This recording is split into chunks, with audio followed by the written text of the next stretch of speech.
Programa Salão Oval no ar, estamos de volta. Terça-feira, dia de Salão Oval. Na verdade, para você que assiste pela internet, tanto faz se é terça, se é quarta, se é quinta, se é domingo. Mas esse final de semana bombou, teve muito jogo, teve semifinais da SPFL, teve semifinais da FEFASP, teve camp do Cairo Santos. Esqueci alguma coisa, Vitor e Bruno? Tem uma coisa bem legal, Alan, que aconteceu, que foi a estreia dos pads lá no Rio de Janeiro, né? O Macaé Oilers e o Botafogo Reptiles. Eles jogaram pela primeira vez o campeonato do Rio. É estranho, o Rio foi o primeiro estado que teve futebol americano e agora que está entrando um campeonato full pads. Teve também a primeira rodada do Paulista Feminino de Flag, mas aí a gente fala tudo isso no segundo bloco. Legal, então vamos começar falando de sábado, né? No sábado teve o training camp do Cairo Santos, o Cairão da Massa, o Zica das Bicudas. Teve lá no Canindé e o Vitor e o Bruno também estiveram lá. E vamos curtir a entrevista dele, daqui a pouco a gente fala um pouco sobre o camp. Cairo, seu caminho foi muito particular, você contou a história. O que você acha que é necessário para alguém que está aqui no camp, ou alguém que está por todo o Brasil acompanhando, passar para um high school? Você vê no futuro alguém vindo da NFL direto aqui para o Brasil para escolher um jogador? O futuro é o objetivo maior é esse aí no futuro, de trazer uma peneira para cá, com olheiros para cá, mas agora é o processo assim para chegar até a NFL, tem que pelo menos passar da high school lá, para ser recrutado para uma faculdade lá, aí jogar na faculdade, tem que jogar, a NFL exige que você jogue 2 anos na faculdade para você entrar no profissional, então tem meio que um caminho já marcado que eles preferem, mas tem exceções também, já vieram jogadores, que nem o jogador da Alemanha que foi draftado esse ano pelo Detroit Lions, eu acho, então esse é o plano, de expor mais jogadores daqui do Brasil nos olhos da NFL. Você falou de caminho. Como você vê o seu caminho como embaixador da NFL no Brasil? Você tem um plano traçado, tipo, quero trazer um jogo para o Brasil da NFL? É um dos planos. Não é só um plano que a gente tem. São vários, assim, de aumentar a divulgação no Brasil, a quantidade de jogadores no esporte, aumentar o espaço que o esporte é praticado em estádios, campos de futebol americano aqui no Brasil inteiro. Então, trazer um jogo aqui no futuro, peneiras, então é tudo plano, mas que vai andar com a sua própria velocidade do que a gente conseguir fazer. Então, estou muito animado com isso, com essa iniciativa da NFL e de estar junto comigo. Última pergunta, o que você achou do camp, de ter meninas aqui? Acho que isso para mim foi a coisa mais legal. Maravilhoso, ter o apoio de todas as idades, né? Tem gente de 15 anos até jogadores aí nos 30, né? Homem, mulher, então eu quero ser isso, eu quero dar um sonho para todos os amantes do futebol americano. Tá aí o Zica das Bicudas, né? Como o pessoal aplaudiu ele lá no final do camp, o Cairo Santos, que agora é embaixador da NFL aqui no Brasil. Vitor e Bruno, em relação a essa entrevista, acho que ainda está longe de a gente conseguir levar alguém, pelo menos do pessoal mais velho que joga futebol americano, para os Estados Unidos, para a NFL. Mas deixa uma esperança muito, muito boa para aqueles que estão começando a jogar agora, para aqueles que começaram o futebol americano agora, para aqueles que estão bem jovens e que têm chance de ir para uma high school, enfim, e trilhar um caminho na NFL, né? Não, a minha primeira pergunta foi pensando justamente na galerinha que a gente nem conhece ainda. Ou nas pessoas que estão pensando... Deixa eu só pedir pro Nelly, põe as imagens aí do camp pra gente ir falando sobre elas, porque aí, enquanto isso vocês vão acompanhando as imagens que o Bruno e o Vitor fizeram lá. Aí, tá aí. Continua, Vitor. Não, então, eu pensei em fazer a primeira pergunta para os meninos aí de 13 para até 15, 16, que estão começando a pensar, será que eu vou jogar ou não? Será que isso... Eu acho que as pessoas que podem fazer o que o Cairo fez, a gente não está vendo aí nos campos ou está começando a pisar neles, né, Bruno? Eu acho que eles estão começando a entender o que é o futebol americano. No Brasil, ainda é difícil um garoto de 10 anos, 15 anos, já saber o que é a modalidade, só se já vem pela família ou algum conhecido. Mas eu acho que realmente são esses garotos que o Cairo estava focando e também a pergunta do Vitor era em cima deles. Como o Cairo falou, eu tive sorte de ir para o high school e no high school um treinador me mostrar o que é o futebol americano e aí eu ter esse desenvolvimento. Eu acho que também esses jovens com 10, 15 anos podem sonhar do jeito que o Cairo nem imaginava, quando ele tinha 10 anos, que ele se tornaria um kicker da NFL. Ele comentou no camp que ele nem podia sonhar com isso, de ser um jogador profissional de futebol americano, porque ele também não conhecia, ele queria ser de futebol, mas é muito legal saber que tem essa possibilidade. Não, e conheço uma pessoa que pode chegar. Lucas Katayama. Lembra dele? Ah, verdade. Lucas Katayama pode ser um que trilha esse caminho. É um mini QB que apareceu lá no Corinthians Steamrollers durante alguns treinos, jogos, e ele é ambidestro, né? Consegue lançar com as duas mãos. Pode ser mesmo, tem 13 e está fazendo, acho que 14 ou 15 anos ele deve estar agora. 15 não, eu acho que ele tem 13 ou 14. E a gente conheceu ele com 9. É verdade. E ele já lançava bem a bola com 9. Agora, outra coisa que me deixou bem feliz foi que, assim, a NFL via o futebol americano nacional, mas até então não fazia nada para estar aqui. Agora, efetivamente, através do Cairo, eles estão. O quão isso é bom para o desenvolvimento do nosso esporte? Então, ainda não dá para saber. O Cairo explicou ali na segunda resposta, né, que esse é um dos planos, né, eles desenvolverem, com a palavra aí bonita, né, ele não falou, mas fomentar a prática do futebol americano no Brasil, né. Eu acho que esse foi o primeiro passo que a NFL deu em direção ao FABR, né. Vamos ver a continuidade. Ele, como embaixador, ele vai, no mínimo, todo ano nessa época aí, que é antes da pré-season, estar por aqui. E não só em São Paulo, né? Ele passou por Brasília, onde ele não nasceu, mas ele viveu por muito tempo. Ontem já estava no Rio de Janeiro hoje também. Ele tá hoje no Santos. Está em Santos, então ele não foi só em São Paulo, mas foi muito legal saber que ele está querendo realmente ver como está o esporte no Brasil e saber como melhorar esse desenvolvimento. E ele falou que nas próximas vezes em outras cidades, ele quer ir para o norte, quer ir para outros lugares. Legal. E assim, se a gente falou aí da molecada que de repente pode ter uma oportunidade no futuro, né, de jogar na NFL ou ir para uma high school, esse training camp também serviu para os veteranos, né? Alguns veteranos aí aprenderam, de repente, depois de muitos anos, como fazer um chute correto, né? E um deles foi o Ramon Verdugo, era Corinthians Steamrollers, agora está no São Paulo Storm e depois vai para o Red Lions. Exato. Então vamos colocar a resposta aí do Ramon, vamos ver o que ele falou desse aprendizado. Vamos lá, Ramon Verdugo, kicker do Storm, está indo para o Red Lions. Primeiro, conta uma coisa, como que você... Eu sei que você era DE, até porque jogava junto. Como que você mudou para kicker? O que fez você mudar? O que passou na sua cabeça? Você kicker? Na verdade, ainda sou DE / kicker, né? Mas o que acontece? O kicker, eu acho que tem um papel mais importante do que um DE hoje no futebol americano, no cenário de futebol americano. Tem que ser mais preciso, tem que ser mais concentrado. E assim, essa transição para mim foi fácil, né? Que eu era jogador de futebol, de soccer. Então eu já sabia bater forte na bola. E com o tempo fui aprimorando isso aí. E o camp, acho que além da emoção de ter Cairo Santos aqui, que você aprendeu efetivamente? O camp é sensacional, né? Experiência única.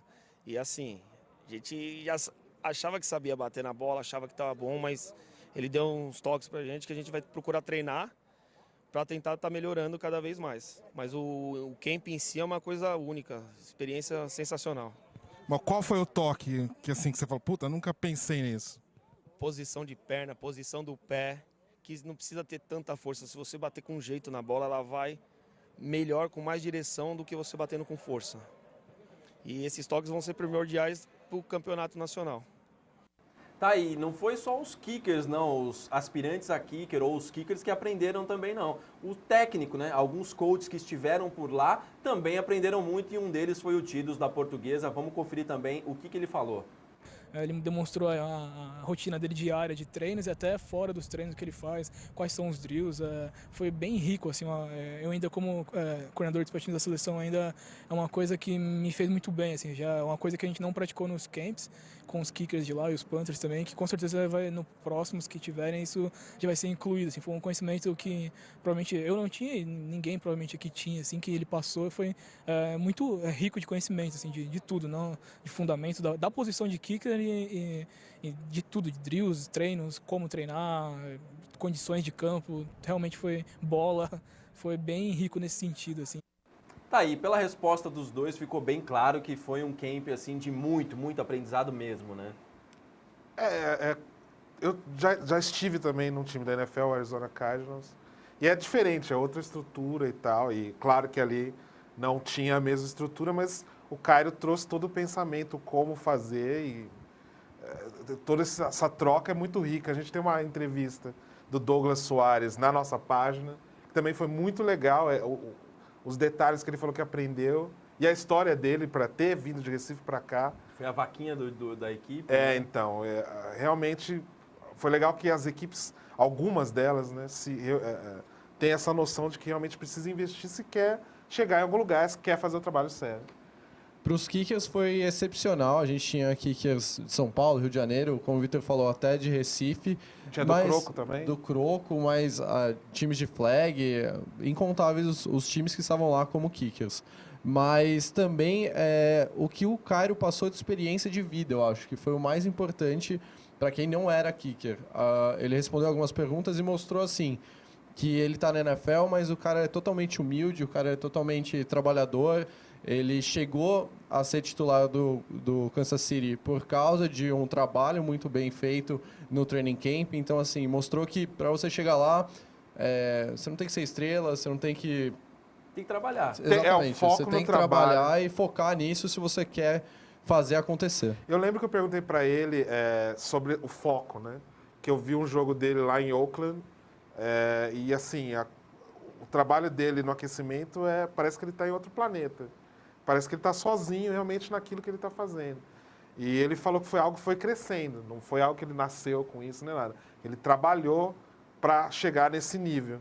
E uma coisa de humildade todos os jogadores da NFL que eu conheci lá no Arizona Cardinals e muitos do staff que jogaram em outros times, todo mundo, a humildade, se você quer chegar lá, eu acho que esse é o ponto comum entre todos eles. Então, é uma boa dica. Parece até brincadeira, mas em uma das perguntas sobre a trajetória dele, ele falou assim, eu tive muita sorte dos meus pais e eu sou muito agradecido dos meus pais de me colocarem no high school.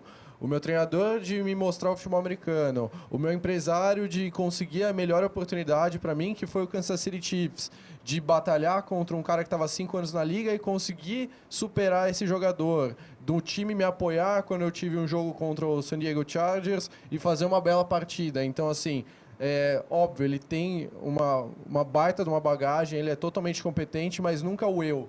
Nunca eu sou extremamente bom, eu fiz tudo sozinho. Ele fez a parte dele e contou com a dos outros, Sim. obviamente. E é aquilo, né, que a gente até brincou quando o Brian veio aqui, né? A sorte está ao lado dos competentes. Então, mas Então, ele exalta ele teve a a ajuda sorte. de todo mundo, né? Não, ele em nenhum momento falou, eu fui fantástico. Eu fiz 93% de aproveitamento. Não, ele sabe que ele fez, mas ele sabe também que não foi só a competência dele, entendeu? E se foi mesmo, ele não precisa falar, ele não precisa expor isso de nenhum momento.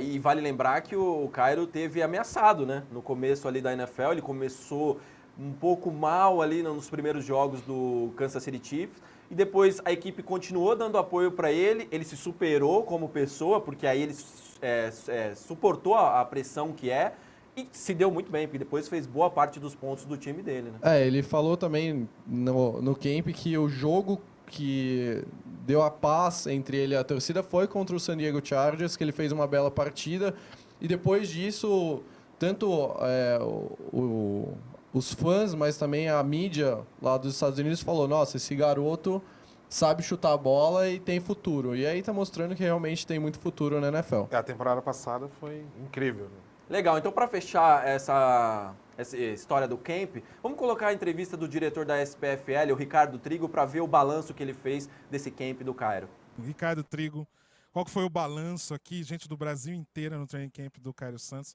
qual o balanço da passagem dele aqui por São Paulo? Primeiramente, obrigado aí por estar acompanhando o camp, o Salão Oval sempre junto com a gente. Então, foram 3.700 inscrições, a gente só pôde escolher 200 pessoas, a gente deu prioridade para pessoas do Brasil inteiro, tinha gente aqui de todas as equipes, eu acho que foi um sucesso o evento, eu acho que as pessoas estarem junto com o Cairo Santos, que é um kicker da NFL, isso não tem preço, e eu acho que muito mais que isso abre portas para a NFL estar entrando no Brasil definitivamente como mercado e também trazer apoio para as equipes que já existem aqui no país. É o primeiro passo, né? A primeira vez que a NFL pisa de verdade num evento. Então, Vitor, não é o primeiro passo, né? Na verdade, a gente já vem caminhando há 10 anos, eu e você já fomos juntos para os Estados Unidos, já fui de novo para lá para entregar uma camisa do Corinthians Steamrollers lá no Memorial. Esse aqui é mais um passo rumo à NFL, entendeu? Eu acho que 2 vezes nós fomos lá e agora eles estão vindo aqui. Eu acho que foi um grande passo, mas eu acho que tem que caminhar muito ainda para chegar onde a gente quer chegar. Tá aí o Ricardo Trigo falando um pouquinho desse balanço. Vocês concordam com ele? Foi realmente muito bom, assim? Valeu a pena desse jeito? Para mim, o mais legal realmente foi ver todo mundo junto, né? Gente de vários times junto, colaborando junto. Seria legal até ter... O Cairo foi muito bom porque ele foi o catalisador aí da convergência, da união de todo mundo naquele training camp. Mas poderia ter outros sem Cairo Santos. Vamos nos reunir para ter um intercâmbio de treinamentos. Eu estava até pensando nisso. Deu tão certo com a seleção brasileira fazendo camps regionais, por que não também fazer camps regionais sem, obviamente, o Cairo Santos ou a seleção brasileira? Como o Vitor falou, trazer pessoas do estado de São Paulo, juntar no Canindé um dia e fazer alguma coisa mais técnica, que pelo menos o Cairo Santos foi totalmente técnico para os kickers, mas para um OL não foi tão técnico, ou um QB, fazer alguma coisa realmente focado, direcionado para também essas posições. Eu acho que poderia acontecer e tá aí a ideia, tá jogada. Fica aí a ideia. Aliás, uma excelente ideia. Quem sabe agora com os times todos unidos aí na Federação Brasileira de Futebol Americano, se isso possa acontecer, né? De repente traz alguém de fora, não necessariamente um jogador da NFL, mas alguém que já jogou, por exemplo, e dá um treinamento específico. Bom, vamos falar agora um pouquinho dos jogos que rolaram nesse final de semana. Rolaram lá a gente estava falando do Canindé, lá no Canindé rolaram as semifinais da SPFL e teve aí, 2 jogaços. Bom, pelo menos que foi bem equilibrado, 3-0 da Luz em cima do Corinthians Steamrollers, e o São Paulo Storm já teve uma facilidade um pouquinho maior para vencer o Santos Tsunami, 23-0, e é com esse jogo do São Paulo Storm que a gente vai, aliás, com o jogo do Corinthians que a gente vai começar, porque o Vitor fez uma entrevista com os coaches e a gente vai conferir ela agora. Semifinal da São Paulo Futebol League aqui no Canindé, deu 3-0, eu não lembro de outro jogo há tanto tempo com 3-0. Fabinho, a gente conversou com você antes do jogo, acho que você leu bem, conseguiu passar para os jogadores muito bem, o Brunão jogou bem. O que faltou para o Corinthians? No final, acho que o Corinthians jogou bem, surpreendeu todo mundo, que o favoritismo era da Lusa, mas o resultado não veio. Eu acho que o que a gente se propôs a fazer, eu acho que dentro da superioridade do adversário, um time já mais montado, estruturado, a gente com um time novo, acho que dentro disso a gente conseguiu executar o que a gente planejou. Realmente faltou pouco, mas olhando no que a Portuguesa demonstrou na fase de classificação e que a gente demonstrou, eu acho que a gente fez bastante, apesar de não ter sido suficiente. E você, Tidos, também o 3-0 talvez não seja a classificação feliz, mas o 3-0 te preocupa um pouco? O ataque não funcionou do jeito que você esperava? Preocupar não preocupa tanto, a gente está feliz com a vitória, isso sim, é o mais importante. A gente cometeu, acho que, inúmeros erros durante o jogo, e isso vem já desde o início do campeonato, apesar das vitórias que a gente tinha tido antes contra Palmeiras, Challenger, Santos. A gente vinha cometendo faltas, que vinha emperrando o nosso ataque, e hoje foi mais um dia desses, e a gente enfrentou um adversário que estava bem preparado em campo também. Então, talvez a gente não tenha tido cabeça para continuar o jogo, sair de alguma marcação que eles estavam fazendo, e por mais que a gente tentava, eles sempre estavam bem em campo. Então acho que foi mérito do Corinthians também, não só pelo placar baixo, assim, né? Eu acho que foi o principal motivo, assim. Não foi só a gente jogar mal, não. Acho que eles jogaram bem. Vocês voltando a jogar um estadual e agora muito mais estruturado, chegando à final que todo mundo esperava, Storm e Lusa, esse título é importante para entrar num cenário nacional, talvez como um dos favoritos ao título nacional? Não, sem dúvida. Eu não digo como favorito no cenário nacional, né? Acho que a gente tem que evoluir ainda muito ainda, mas é importante pro Lions, porque é um time já de 7 anos, 8 anos, e a gente precisa entrar nesse cenário, né? Como um time que se não o favorito, mas está ali como competindo pela cabeça do futebol americano no Brasil. Eu acho que esse campeonato, pelo menos, está nos dando essa chance de ser esse time, assim. Legal, Fabinho. E vocês, para um jogo histórico agora lá, Arena Pantanal, no dia 9, como que tá a cabeça de todo mundo? É um jogo diferente ou é a estreia do Brasileiro só? Para mim eu levo como uma estreia do Brasileiro, né? Claro que a gente vai esperar lá um estádio lotado, um espetáculo totalmente diferente, mas acho que até o momento que a gente pisar no campo não dá para fazer muita previsão de se a equipe vai sentir, se vai ter pressão. Acredito que a gente vai ter bastante torcedor lá, né? A gente tem corintiano em qualquer lugar do país, então não vai ser um estádio totalmente contra, né, a nossa equipe. Há risco aí que teria até mais torcedor corintiano do que a favor do Arsenal, então talvez seja um ponto aí, pelo menos para o time entrar empolgado, firme. Eu acho que se a gente demonstrar todo o esforço, a aplicação que a gente fez não só nessa partida, mas durante a preparação para essa partida, a gente pode fazer uma boa partida lá em Cuiabá também. Legal, eu vou estar lá em Cuiabá vendo Corinthians, Bruno e Alan vai estar aqui em São Paulo vendo Storm e Luz a final da São Paulo Futebol League no dia 10. Vitor Francisco direto do Canindé, sem luz, com Bruno Gentil ajudando ali de holofotes para o Salão Oval. Antes de repercutir aí essas imagens, ô Nelly, coloca aí os melhores momentos do jogo pra gente ir falando por cima e vamos falar agora um pouquinho desse jogo. Acho que surpreendeu, pelo menos a mim, surpreendeu muito o 3-0 da Lusa. Porque, como foi dito aí na sua entrevista, havia um grande favoritismo da Lusa, que já tinha vencido o Corinthians em 2 jogos antes, com placar elástico. O que aconteceu nesse jogo? A Lusa não jogou mesmo ou o Corinthians evoluiu a esse ponto de equilibrar as coisas? Não, o Fabinho falou pra gente o que a defesa do Corinthians ia fazer contra o ataque da Lusa antes do jogo e foi... Assim, o técnico enxergar é uma coisa, ele conseguir passar para os jogadores e eles executarem é outra, né? E foi, assim, nítido, deu para ver o jogo que ele narrou acontecendo justamente nesses lances aí.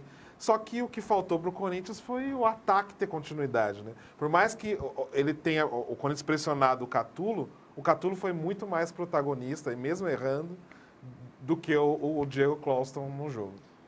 Como o Vitor falou, Catulo interceptado 2 vezes, pressionado no primeiro quarto, vários three-and-out da Portuguesa, a Lusa sofrendo com faltas também. Foram 2 ou 3 minutos que a Lusa sofreu com 60 jardas em falta.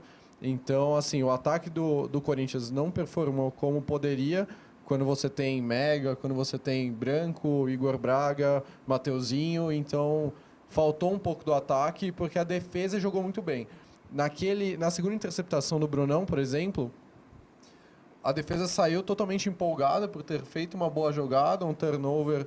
Estava no fim do jogo, era o que ela tinha que fazer. Exatamente. Precisava fazer aquele lance, último quarto, o ataque entra em campo, faz um train-out, a defesa tem que voltar e tem que segurar de novo o ataque, e foi aí que depois já acabou a partida, porque a Lusa conseguiu 2 first downs e acabou a partida com o tempo. E foi aí que eu acho que o Catulo se mostrou muito superior. Nas horas cruciais, porque estava 3-0, ele soube chamar o jogo ali, cozinhar e segurar, e foi muito mais estável, né? Ele é muito mais confiável, mesmo num jogo que ele tem 2 interceptações. E nessa nova caminhada aí do Corinthians, parece que o trabalho começa a dar resultado já, né? Não, eu acho que assim, renovou, o fundo do poço da renovação passou. E o Brunão, assim, nitidamente o melhor do jogo.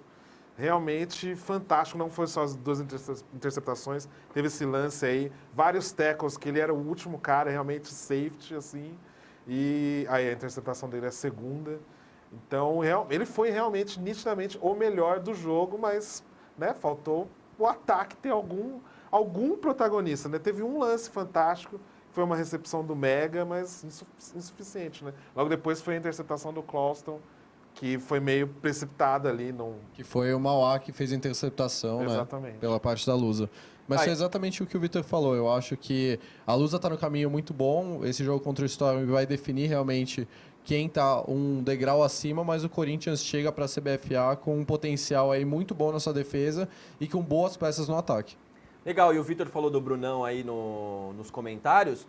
Fica ligado na nossa página lá no Facebook, facebook.com/Salão Oval, que a gente vai colocar uma entrevista que o Vitor fez com o Brunão, exclusiva. Você vai ver tudo que ele falou sobre esse jogo. Ele que é um dos veteranos do Corinthians, né? Ficou daquela leva de jogadores que foi embora. Ele é um dos que ficaram.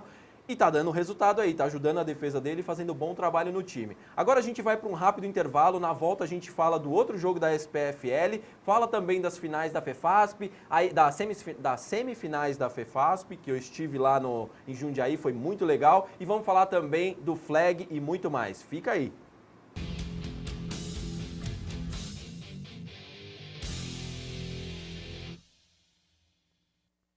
No CNA é assim. Melhor material didático, melhor relação custo-benefício, melhor jeito de aprender inglês e espanhol. O CNA tem unidades pertinho de você, no Jaguaré, em São Paulo, no Campesina, em Osasco e também em Itapevi. Corra para o CNA! Unip é excelência. Dados oficiais do ENADMEC confirmam: Universidade Paulista Unip é primeira colocada entre as universidades particulares em todo o Brasil. Ranking universitário também confirma: a Unip é pela terceira vez consecutiva top no mercado de trabalho. 100% dos cursos de bacharelados, licenciaturas, mestrados e doutorados com conceitos positivos, instalações especialmente projetadas, completa plataforma tecnológica, cursos presenciais e à distância. Matricule-se. Financiamento estudantil.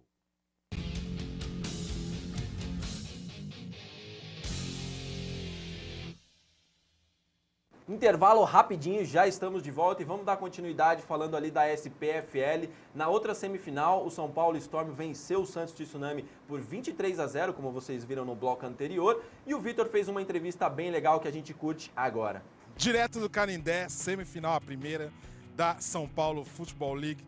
Deu Storm 23-0. Mas, Fulaneto, primeiro tempo do Santos, da defesa, foi muito bem. O que você acha que aconteceu no segundo tempo para deslanchar, né, o ataque do Storm em cima de vocês, apesar do bom trabalho?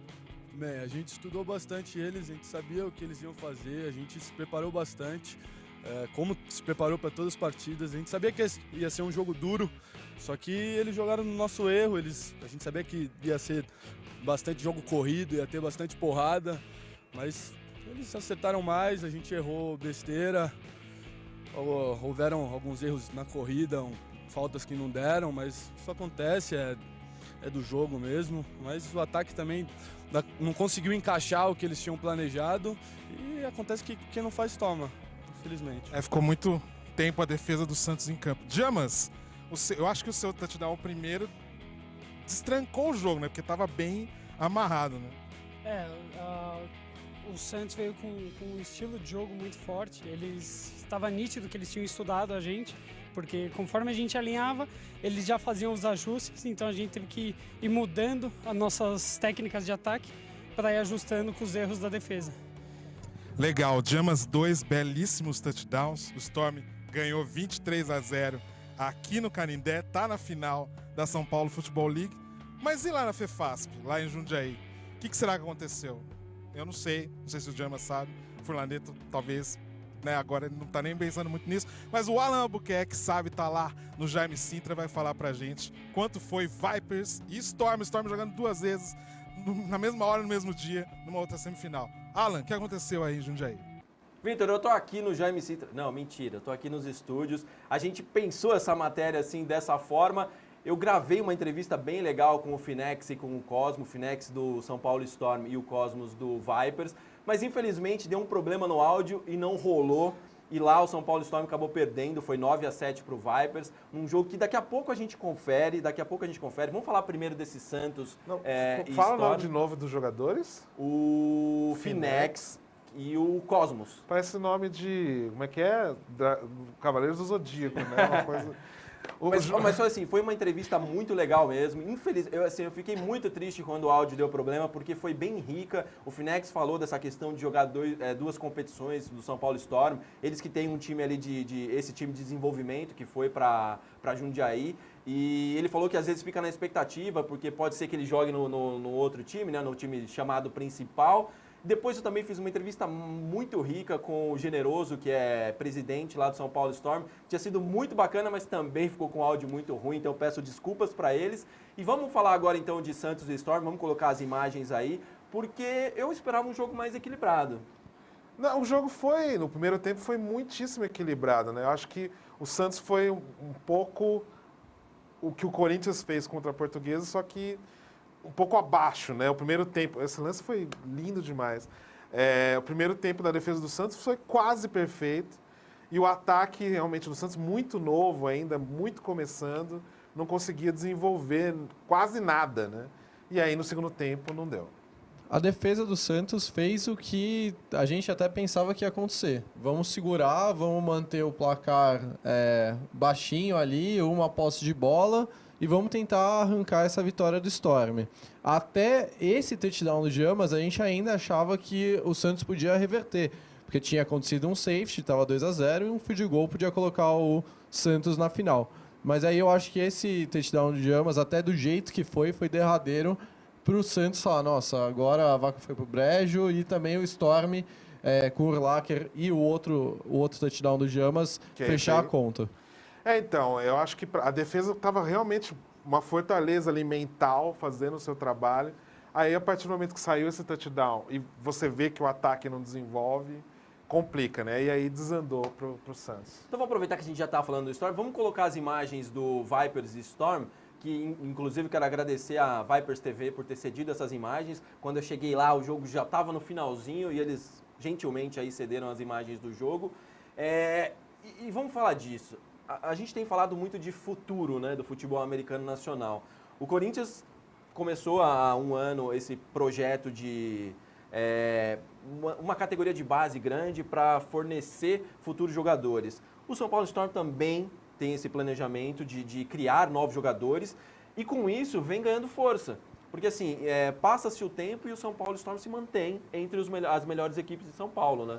A diferença dos dois é que o Storm continua com a grande parte das pessoas. Até o Manning estava lá, o que jogava flag em 2009, 2010.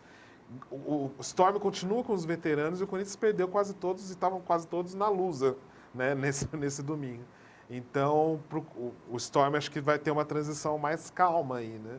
E para o Corinthians foi meio abrupto e agora está melhorando. E a gente viu, né, o safety que foi o derradeiro para ser 9-7 e lembrar que o Vipers está invicto na FIFASP e que o Storm quase chegou a 2 finais no mesmo dia. No mesmo horário. No mesmo horário. Quando cheguei lá, a chance do Storm ainda era evidente, o time ainda estava no ataque, estava tentando diminuir, tirar essa diferença. Infelizmente, uma falha ali no finalzinho acabou não rendendo, mas mostra a força desse time de desenvolvimento do Storm, né? E já, igual, quando eu conversei com o Generoso, ele falou inclusive do Finex, já falou assim, ó, eu acho que ele é um jogador nosso aí de futuro, com certeza, porque tem uma qualidade muito boa nas corridas. E ele joga do quê? Running back. Ele é running back. Ele é um running back. Então, assim, já tem aí novas figuras para o São Paulo Storm no futuro. Muito generoso do Generoso. Então, vamos fazer o seguinte, agora vamos falar da outra semifinal que rolou aí em Jundiaí também. E essa eu estive lá. Foi um jogo, assim, muito bom tecnicamente, dentro de campo, cheio de alternativas, cheio de possibilidades. Mas fora de campo foi mais incrível. A torcida assim do Paulista Ocelotes foi surpreendente para mim. Teve horas que eu cheguei a arrepiar, mas daqui a pouco a gente fala. Vamos colocar a entrevista que eu fiz com o Lipe e o outro jogador, que é o Lucas Borges. Final de jogo aqui no Jaime Sintra, vitória dos visitantes. O Lizards venceu por 10-3 o Paulista Ocelotes. E ó, foi um jogaço, começou com o Ocelotes na frente, depois o Lizards virou e acabou aí vencendo a partida, eliminando o time em casa. Eu vou começar com os vitoriosos. Vou começar com o Lipe aqui, quarterback do Lizards. Lipe, a torcida estava inflamada, vocês começaram perdendo, foi 3-0 ali pro Ocelotes no comecinho do tempo. E vocês insistiam muito na corrida. Uma hora ela entrou, deu certo, foi o TD e aquele TD vocês conseguiram manter e o jogo foi embora. Esse é o resumo da partida, né, meu? Detalhe, a gente ganhou no detalhe. O time do Ocelotes jogou muita bola, é um time que sempre deu trabalho pra gente. Já temos um retrospecto negativo contra os caras, é um time muito encardido de ganhar. E nos detalhes a gente conseguiu ganhar deles. Nessas pequenas jogadas que entraram, né, no nosso time. Então, eu queria parabenizar o pessoal do Ocelotes, né, agradecer meus companheiros, porque foi um jogo muito brigado. Foi muito brigado e valeu a pena jogar, cara. Valeu muito. Já para vocês foi o jogo que vocês esperavam no começo, logo na primeira posse de bola de vocês abriram o marcador, parecia que a coisa ia, mas aí depois não foi. O que aconteceu? A gente errou em hora que não deveria errar, eles acabaram se aproveitando desses erros. E o futebol americano é isso, é um jogo de acertos, e quem acerta mais, felizmente, eles acertaram mais que a gente. O jogo corrido de vocês estava difícil de entrar, estava complicado, aí vocês começaram a ir para o passe e o passe também não funcionou. O quanto isso abalou vocês dentro de campo e o quanto a torcida, né, a pressão da torcida ali ajudou ou desfavoreceu vocês? A torcida de costas pra gente aqui foi sensacional. O fato da nossa corrida não ter entrado, do nosso passe não ter entrado, com isso nosso ataque ficou menos tempo em campo e a defesa ficou sobrecarregada. Em determinado momento do jogo, o pessoal defensivo já estava exausto, já estava cansado. A gente acabou não segurando do jeito que a gente está acostumado, que a gente sempre treina, que a gente sempre faz. Uma primeira semifinal aqui em casa, com mais de 1.400 pessoas. Teve um momento ali bem de arrepiar mesmo, que foi a torcida causou 2 false start do time do Lizards. Depois, na sequência, vocês tomaram a bola e conseguiram fazer uma corrida grande que acabou, infelizmente, anulada por uma corrida. Parecia que ia dar, né, a vibração. Foi diferente mesmo jogar no estádio de vocês, uma semifinal com essa torcida aí? Sim, a gente tá acostumado a jogar sempre em Leme, né? Sempre a torcida deles que tá nas nossas costas ali, jogar com a nossa torcida. Pressionando, fazendo bonito. No final aqui que a gente perdeu, o pessoal chamando, erguendo a gente, pedindo pra dançar, batendo palma e tudo mais. Isso aí não tem como descrever, isso aí é sensacional. Legal. Então aqui no Jaime Sintra, eu do lado desses caras bem pequenininho, né? Eu tô bem grande perto deles, né? Foi uma vitória aí muito boa do Lizards, que visitou o Ocelotes aqui em Jundiaí. Foi uma festa incrível da torcida, um bom jogo. E agora é só esperar a final da Supercopa São Paulo, que você vai acompanhar tudo no Salão Oval. Pois é, foi um bom jogo mesmo. Começou ali com o Paulista Ocelotes na sua primeira campanha fazendo um field goal, convertendo um field goal, 3-0. Aí o Lizards parecia aquele ditado, água mole, pedra dura, tanto bate até que fura. Insistia muito nas corridas. De repente conseguiu varar ali a defesa do Ocelotes numa corrida. Ó, tá vendo? Eles tiveram muita dificuldade no começo do jogo. A defesa do Ocelotes foi muito agressiva, segurava muitas corridas. E aí nesse momento foi quando a primeira posse de bola do Ocelotes, uma campanha boa, eles conseguiram chegar ali perto da red zone e não conseguiram avançar para o touchdown, mas fizeram o field goal, 3-0, a torcida já estava indo à loucura, mais de 1.400 pessoas. Aí nesse momento aí de devolução também, eles tinham a possibilidade de ampliar com esse retorno bom, mas aí o Paulista começou a declinar, começou a sentir, eu não sei, eu tive a impressão estando lá, que a torcida ajudou por uma parte, mas pressionou por outra, porque eles estavam sentindo a pressão de jogar em casa. Mas aí é o problema dos jogadores, né? Porque essa recepção estava na mão, e era uma recepção para deixar na cara, né? Então talvez... Mais ou menos porque a cobertura ali estava muito boa, né? Também. Mas ele já tinha recebido, né? Então é aquele tipo de bola, não pode soltar. Se você pegou, você não pode soltar. E aí é essa corrida que eu estava falando, que entrou e aí um tackle lindo ali no finalzinho, pediu o TD nesse momento, aí virou, foi para o segundo quarto e no segundo quarto o Lipe acabou marcando o touchdown aí. Mas foi um jogo, assim, para mim, uma experiência muito legal, porque ver um estádio de futebol, mais um estádio de futebol, né, o Jaime Sintra, recebendo o futebol americano e recebendo com uma torcida, assim, altamente inflamada. Daqui a pouco eu vou colocar um trechinho para vocês sentirem qual foi a vibe de lá. Mas falando desse jogo, eu acho, como o Ocelotes ganhou na... aí começou... bola foi um pouco... porque assim, começou a dar desespero, né? O time estava perdendo, precisava fazer o placar, e aí começou a ir para os passes. Em contrapartida, o Leme estava dando tudo certo, tudo que eles tentavam, ganhar tempo...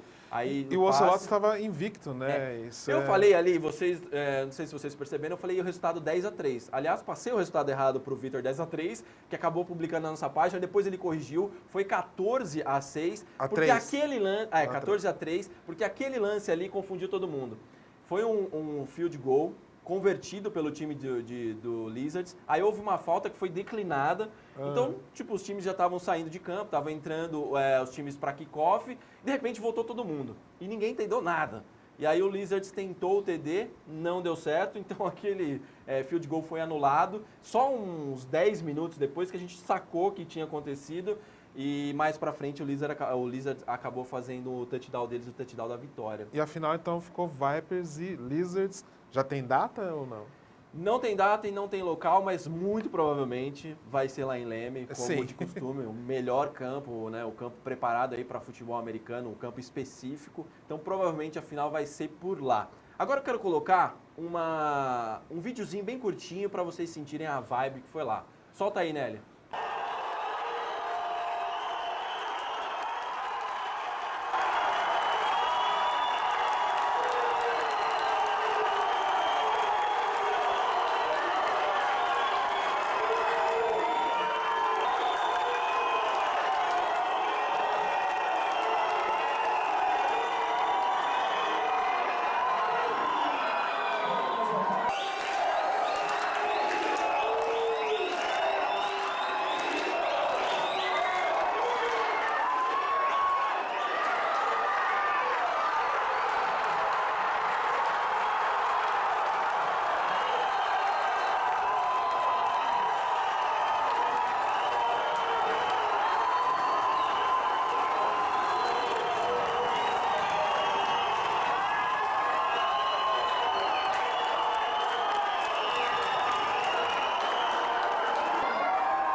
Acho que deu para sentir um pouquinho aí de como foi a vibe da torcida. O Ocelotes acabou perdendo, mas o futebol americano ganhou muito. Porque o Jaime Sinta estava lá ocioso, o time do Paulista não ia jogar, o time foi lá, jogou, levou mais de 1.400 pessoas, ocupou um espaço que estava vazio, fez uma grande festa, foi muito, muito legal. E na final a gente vai fazer alguma coisa, se a gente não estiver lá, a gente vai fazer algum vídeo, vai trazer alguma coisa para você. Agora vamos fazer o seguinte, vamos dar continuidade no nosso programa, porque tem o Momento Flag que o Bruno precisa fazer, porque daqui a pouquinho o nosso programa está acabando. Tem resultados, não tem? Passa os resultados e aí depois a gente faz o... Ah, é verdade. Vamos colocar primeiro os resultados, outros resultados que aconteceram aí nesse final de semana. Tá aí, essa foi o Carioca Ball. Tem uma errata 10-3 pro Falcões, fiquei com Falcons na cabeça, que vai enfrentar o Madureira Mamutes no dia 10. Dessa que pode ser a última edição do Carioca Ball, não será. Vamos pro próximo. Pode passar, né? A Copa Fronteira, teve o Palotina, ganhou do Indians aí 3-0. E recado pro pessoal da Copa Fronteira, publica o resultado do jogo depois que terminar. Próximo, vamos pro próximo. E aí, Lifa No Pads, Red Fox 18, Hunters 13, Juiz de Fora Mamutes 17, Blaze 34. Vamos pro próximo, tem mais? Tem. E a estreia do Pads aí, grande resultado do Macaé Oilers, foi campeão do No Pads no ano passado, em cima do desenvolvimento do Reptile 7-6. Então vamos fazer o seguinte, já vamos para os próximos jogos de Full Pads, vamos colocar na tela aí, já tem os próximos jogos, tá aí. Pela Lifa. O Volta Redonda Falcons e o outro eu não lembro, Bruno. Rockers. E Magé Barões, ou Barões Magé, e o Islanders. Eu quero ver muito o Islanders jogando pads. E agora sim, vamos para o Momento Flag com o Bruno Gentil. Resultados do Paulista de Flag. Big Donkeys 67, Fayhawks 0, Bats 12, São Rock Fighters 18, Cronos 6, Devils 36, Caracas 12, Diamonds 13, Paulista esse da FEFASP. Próximo. Aí nós temos os resultados do Paulista de Flag do Campeonato Paulista. Tigers 64, Marginal 0, Politécnica Reds 8, Methodist Schools 14, Palmeiras Locomotives 0, Green Reapers 46. Vamos pro próximo.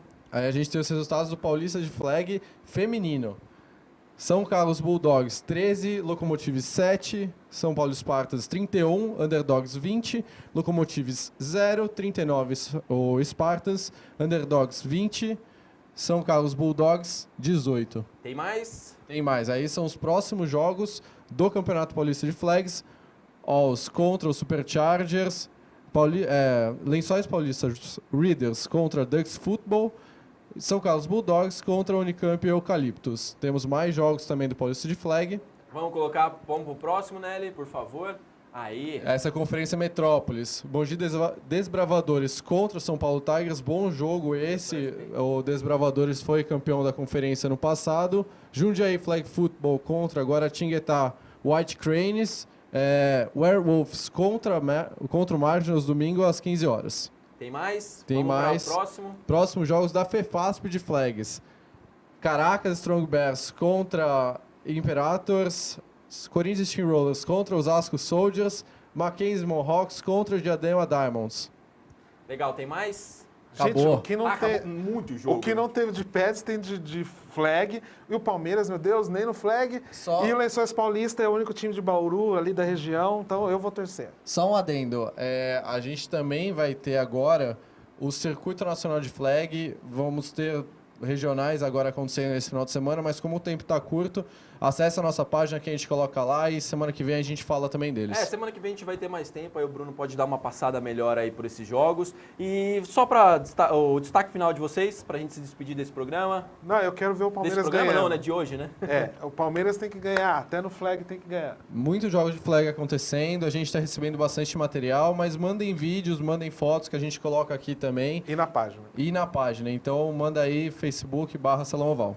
E agora a gente falou de algumas novidades que vão começar nesse programa, a gente vai ter mais uma, que é o nosso WhatsApp. Então se você quiser mandar vídeo, foto, mensagem, aí a gente vai colocar você, porque vai ter um momento você aqui no Salão Oval. E o nosso número é 11, para quem é fora de São Paulo, 9, aí 5637-4981. Anotou? Não? Então, peraí. 11 9 5637 4981. Manda aí pra gente os vídeos, a gente seleciona alguns e no próximo programa você aparece aqui no Salão Oval. Valeu e até a próxima terça ou qualquer dia que a gente se vê na internet. Tchau!